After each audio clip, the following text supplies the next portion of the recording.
Hey guys, welcome back to my channel. So today I'm going to show you guys this gorgeous curly clip-in extensions from Curlsqueen hair, and I'm going to do a little unboxing for you guys so you can see the goodies that come with this gorgeous hair.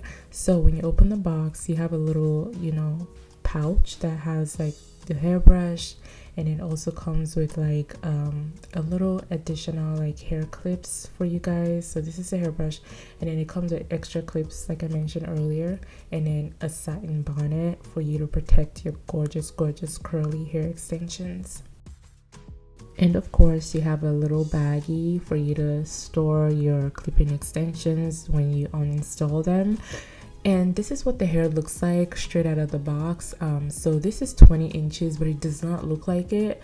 It actually does, stretch out once you wash it. So it's actually advisable to wash and condition the hair before installation, because it's gonna look a lot longer, a lot fuller, a lot more luscious. The curls are gonna be more defined when you do that. So make sure you don't skip that step. And this is just a close-up of what the clip-ins look like. They're really cute little clip-ins. So each clips comes in different length. So I'll be starting off the installation from the nape of my hair, and then working my way up. So I'll start short and then go longer and then end short. So this is my braid pattern, just to keep it nice and flat. So I'm installing the first clip at the nape of the hair, making sure that I attach the actual clip on my cornrows and not my scalp, because it's less painful that way. Just to make sure that your hair is protected, just make sure you clip it onto your cornrows. That way you're not having any tension on your actual scalp. So as I work my way to the larger or wider part of my hair, which is temple to temple, I take the longer pieces of the clip-in hair and attach it to my cornrows. Now the reason I have that anchor braid is just to protect my edges. That way I'm not clipping the hair extensions on my scalp, I'm clipping it onto a piece of cornrow. And it's also just less tension for me to have my hair braided down that way as opposed to all back, because my perimeter or my edges are kind of breaking at the moment. So I'm trying to protect it as best as I can. And I'm gonna do the same thing on the other side. So with clip-in extensions, placement is key, right? Because we have a total of 9 extensions, and you want to make sure that you cover the perimeter of your hair as best as you can. So you have to be very strategic, where you place your clip-in extensions. That way it can go all around your hair. So as I work my way closer to my parting, the clip-ins get shorter and shorter. So don't panic, just try to stagger it as close and as circular as you can, as you can see me doing. So whatever I do on the left side, I try to match the ratio on the right side. That way the volume on both sides are balanced and it's even. That way it just to the eye it just looks even on the left and the right side. So it's very important for you to wash this hair before you install it, because so that way you can get the full glam, the full look right off the gate. So I do not recommend you wearing the hair straight off the pack, because it looks a lot shorter. So just even if you just have to spray some water on it, that way it can kind of relax the curls a little bit, so that is my recommendation.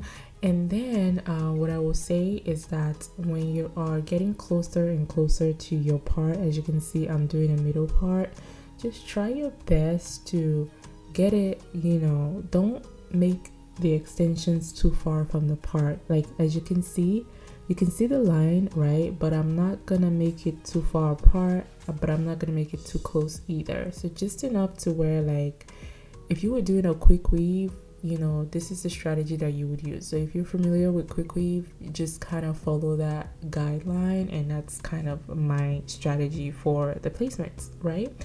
And guys, if you guys are interested in this hair, make sure you check my link in my bio or the video description for this particular unit, the exact hair. I'll put the details. This is 20 inch in the texture water kinky curly.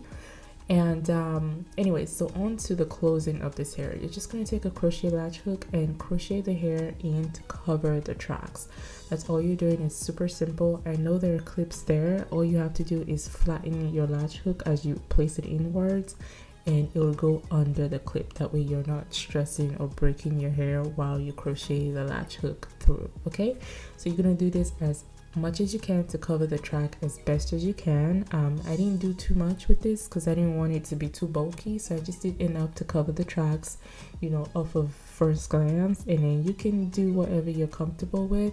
Just don't forget to do it on the left side as well as the, you know, end, like towards the ending of your part as well, just to make sure you cover all grounds. So my favorite thing about this hair, because usually when I work with curly crochet hair, my least favorite thing normally is how slippery it gets, but for some reason this hair was not slippery excuse me.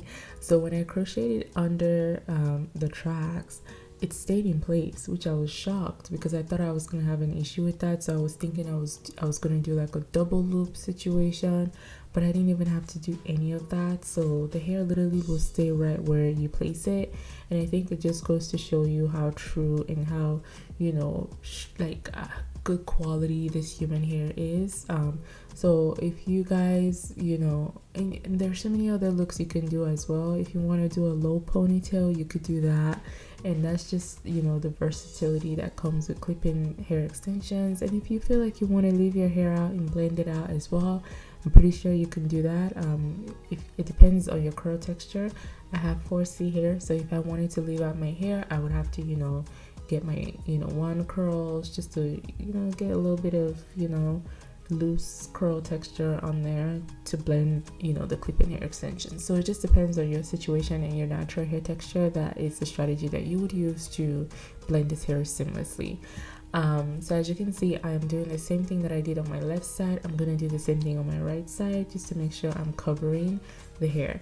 Now pay attention to the parting space that I have from the left and the right track. So I did just enough to where, you know, when I crochet the hair from the tracks, it's not too close. It doesn't just cover my parting. So placement is really everything and key when it comes to these clip-in hair extensions.